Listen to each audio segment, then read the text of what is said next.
I think చూడాల్సినటువంటి అంశం ఇది. సరే, ఇదే దాని మీద తెలుగుదేశం పార్టీ సీనియర్ నేత మాజీ మంత్రి కేఎస్ జవహర్ గారిని అడిగి వారి అభిప్రాయం కూడా తెలుసుకుందాం. పీసీఆర్ ఒకసారి కనెక్ట్ చేద్దాం.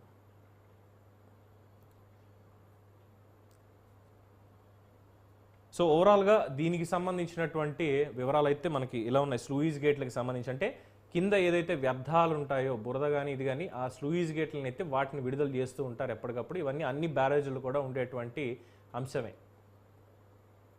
సో దేవినేని గారు లైన్లో వచ్చారు. సార్, ఏదైతే లీకేజ్ అరెస్ట్ చేయడంలో ఈ రోజు mega engineering company, Nagarjuna construction company వాళ్ళు కూడా సార్ ఈ జియో మెంబ్రెయిన్ షీట్స్, అదేవిధంగా ప్లాస్టిక్ టైపింగ్స్ కూడా పెట్టి ఆ లీకేజెస్ కూడా కొన్ని మీటర్లో, కొన్ని 100 మీటర్లో కంట్రోల్ చేయడం జరిగింది. రేపు ఉదయం మళ్ళీ ప్రారంభం చేసి రేపు సాయంత్రం కల్లా నది ఏదైతే బుడమేరు సైడ్ ఉన్న బండకి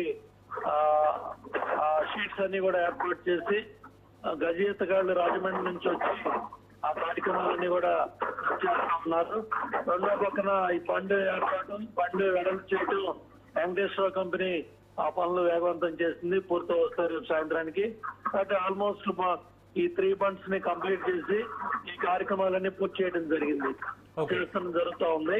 రామానాయుడు గారు, ఎక్స్ఎమ్మెల్యే ఉండి రామరాజు, అందరం ఇక్కడే ఉన్నాం, యంత్రాంగం ఇక్కడే ఉన్నాం. లోకేష్ బాబు 2 సార్లు వచ్చి వెళ్ళారు. ప్రతిరోజు డ్రోన్ల ద్వారా చంద్రబాబు గారు కూడా సమీక్ష చేసి ఆదేశాలు ఇస్తా ఉన్నారు. అట్లాగే యంత్రాంగం అంతా కూడా పనిచేస్తా ఉంది. రెండో పక్క ఈ బోట్లకు సంబంధించి కూడా ఈ విధంగా కుట్రకోణం జరిగింది. 2 వ్యక్తులు అరెస్ట్ అయ్యి మరి 14 రోజులు రిమాండ్ ఇవ్వడం జరిగింది.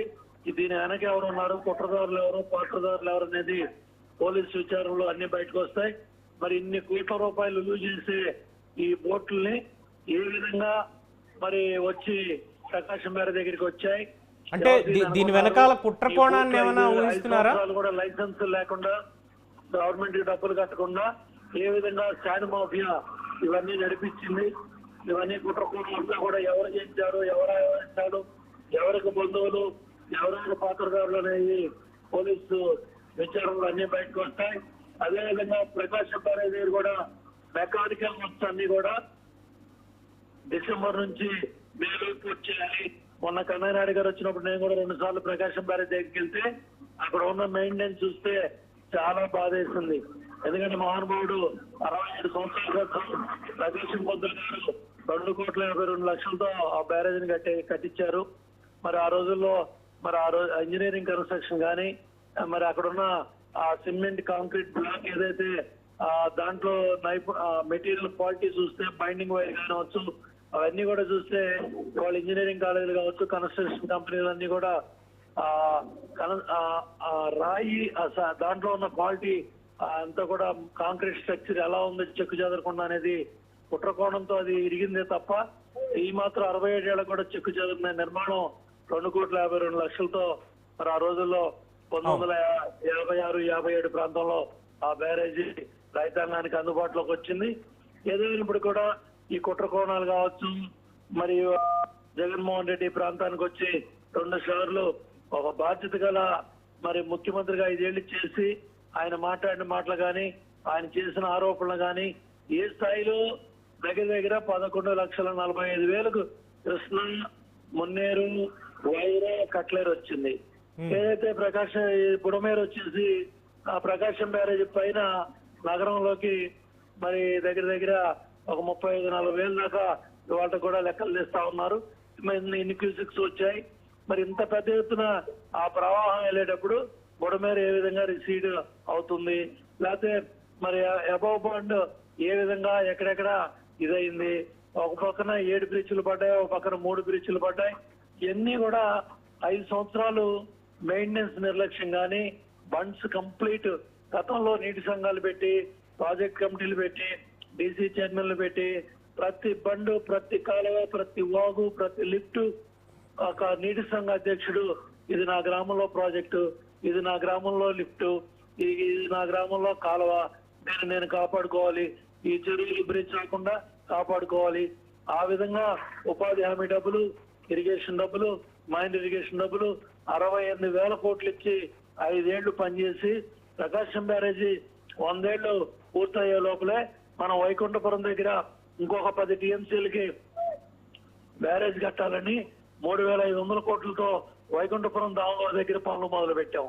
ఏదైతే ప్రకాశం బ్యారేజ్ లో ఉన్న 3 టీఎంసీలు, వైకుంఠపురం దగ్గర ఆగే 10 టీఎంసీలు, ఈ 13 టీఎంసీల్లో 13 లక్షల ఎకరాలు కృష్ణా డెల్టాను బతికించి మిగిలిన నీళ్ళని లిఫ్ట్ ద్వారా నగరికల్ నాగార్జున సాగర్ రైట్ కెనాల్ తీసుకెళ్లాలని అప్పుడు కూడా టెండర్లు పిలిచి పనులు ప్రారంభం చేశాం.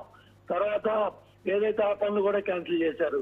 అక్కడ నుంచి బొల్లాపల్లి తీసుకెళ్లాలి, బొల్లాపల్లి నుంచి బనకల్లా అండర్ టనల్ తీసుకెళ్లాలి, అక్కడ నుంచి గణేష్ నగరి మరి అన్ని కూడా లింకప్ చేయాలి అందరినివ్వకని చంద్రబాబు నాయుడు గారు 68,000 కోట్లు ఖర్చు పెట్టి మరి ఇరిగేషన్ డిపార్ట్మెంట్ కి పోలవరాన్ని 72% తీసుకెళ్లి Guinness book of world records లో ఎక్కిస్తే 5 ఏళ్ల వీళ్ళ నిర్వాహకం వల్ల, వీళ్ళ నిర్లక్ష్యం వల్ల అన్నమయ్య డ్యామ్ కట్టుకుపోతే ఒక మంత్రి, నేను మంత్రిని కాదు ఇప్పుడు ఉన్న మంత్రిని అడగమన్నాడు.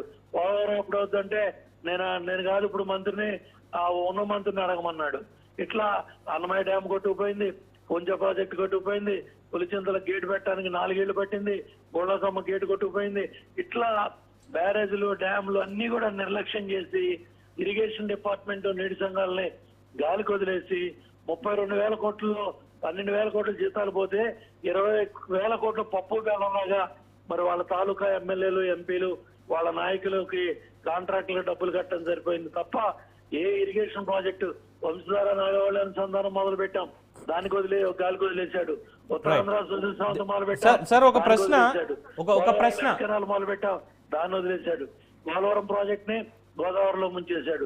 సార్ ఒక ప్రశ్న ప్రధానంగా ప్రజల నుంచి నాబార్డు నుంచి తీసుకొచ్చి దేవినేని ఆ పనులు నవంబర్ లో మొదలు పెడుతున్నాం.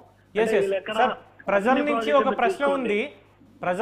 ప్రశ్న ఉంది ఏంటంటే ముఖ్యంగా ఈ ప్రకాశం బ్యారేజ్ దగ్గర కన్నయ్య నాయుడు గారు ఆల్రెడీ ఆ కౌంటర్ వెయిట్స్ ఏవైతే చేయించారో ఫిక్స్ చేశారో 5 రోజుల్లో మొత్తం అంతా రిపేర్లన్నీ అయిపోయాయి. కానీ ఇప్పుడు మళ్ళీ భారీ వరద వచ్చేటువంటి అవకాశం ఉంది. 70 గేట్లు కూడా అక్కడ ఎత్తి దిగువకి నీటిని విడుదల చేస్తున్నారు. ఈ ఇంపాక్ట్ వల్ల దిగువ ప్రాంతాల పరిస్థితికి ఏమన్నా ఇబ్బందికరమైనటువంటి పరిస్థితులు ఉన్నాయా, లేదు డ్యామ్ పరిస్థితి ఎలా ఉంది, ఆ బ్యారేజ్ పరిస్థితి ఎలా ఉంది అనే దాని మీద ప్రజల అనుమానం. 67, 69, 70 3 గేట్లు కూడా వర్షాలు పడుతున్నా ఇంజనీరింగ్ అధికారులు బెక్కం కృష్ణమోహన్ ఇంజనీరింగ్ కంపెనీ కన్నయ్య నాయుడు గారి ఆధ్వర్యంలో చంద్రబాబు నాయుడు గారు 2 సార్లు విజిట్ చేశారు, మంత్రి రామానాయుడు విజిట్ చేశారు, నేను 2 సార్లు, ఆయన 2 సార్లు వెళ్ళొచ్చాం. అందరూ డిపార్ట్మెంట్ అంతా కూడా 3 గేట్స్ కూడా ఆపరేషన్ లో తీసుకొచ్చారు, టచ్ చేశారు, అంతా అయిపోయింది. ఏ స్లూయిస్ గేట్ల దగ్గర కూడా కుట్రకోణంగా బయటపడింది, దాని మీద కూడా విచారణ జరుగుతూ ఉంది. అంటే ఏ స్థాయిలో వీళ్ళు ప్రభుత్వాన్ని ఇబ్బంది పెట్టాలి, ఒక పైచాచిక ఆనందంతో రాష్ట్రాన్ని నాశనం చేయటమే కాకుండా ఈ 2-3 నెలల్లో కూడా సవాల్ మీద పేలాలు ఏరుకుందాం అనే విధంగా వాళ్ళ కుట్రకోణం కూడా బయటపడింది. ఏదైనా కూడా ఇవన్నీ కూడా తీవ్రంగా ఖండిస్తున్నాం. ముందు మనం బాధితులను ఆదుకోవాలి. 7 లక్షల మంది ప్రజల్ని బాధితులను ఆదుకోవటమే వాళ్ళ చంద్రబాబు నాయుడు గారు, తెలుగుదేశం ప్రభుత్వం, జనసేన, ఒక్క ఆఖరి ప్రశ్న సార్ మీకు, అంటే గతంలో 2014 నుంచి 19 మధ్యలో ఇరిగేషన్ మినిస్టర్గా ఉన్న మీరు ఆ రోజు పట్టిసీమ నిర్మాణానికి సంబంధించి రాత్రింబవళ్ళు అక్కడే ఉండి కూర్చొని పనిచేయడం కానీ, రికార్డు స్థాయిలో దాన్ని నిర్మించడం కానీ, ఇప్పుడు మీకు కేవలం తెలుగుదేశం పార్టీ నేత అనేటువంటిది మాజీ మంత్రి అనే ఒక టైటిల్, కనీసం రాజకీయాల్లో ఎన్నికల్లో కూడా మీరు మొన్న పార్టీ చేయలేదు, తర్వాత ఎలా ఉంటారు ఏంటి అనేది కూడా ఇంకా తెలియనప్పటికీ ఈ రోజు రాష్ట్ర ప్రజలకు విపత్తు వచ్చింది అని చెప్పి రాత్రింబవళ్ళు గత 5 రోజులుగా ప్రకాశం బ్యారేజ్ కావచ్చు, లేదంటే బుడమేరు అక్కడ జరుగుతున్నటువంటి పనుల్లో కావచ్చు, అంటే ఎందుకు మీకు మాత్రమే ఆ బాధ్యత? ఎందుకు గతంలో పనిచేసిన మినిస్టర్లు కనీసం బయటకు వచ్చి చూసిన పాపాను కూడా పోలేదే, మీకెందుకు అది? తెలుగుదేశం పార్టీ మహానుభావుడు నందమూరి తారక రామారావు గారు ఏ బ్రహ్మముహూర్తాన్ని పార్టీ పెట్టారో ఆ మహానుభావుడు పెట్టిన పార్టీ వల్ల మేమందరం కూడా సామాన్య మధ్యతరగతి కుటుంబాల్లో వచ్చిన వాళ్ళం శాసనసభ్యులయ్యాం, మంత్రులయ్యాం, పార్టీ అధ్యక్షులయ్యాం. పార్టీ కోసం మరి వాళ్ళ 30 ఏళ్ళు టికెట్కే పెంచుకొని సైకిల్ యాత్రలు, పాదయాత్రల ద్వారా మేము ప్రజల్లో పార్టీని ముందుకు తీసుకెళ్లి చంద్రబాబు గారి నాయకత్వంలో, ఎన్టీ రామారావు గారి నాయకత్వంలో మా అన్నలు కూడా పనిచేశారు. ఏదైనప్పటికీ ఇది మా బాధ్యత. ప్రజల కష్టాల్లో ఉన్నప్పుడు తెలుగుదేశం పార్టీ కార్యకర్త ఈ విధంగా పనిచేయాలి నాయకుడు అనేది ఎన్టీ రామారావు గారు, చంద్రబాబు నాయుడు గారు మాకు నేర్పించారు.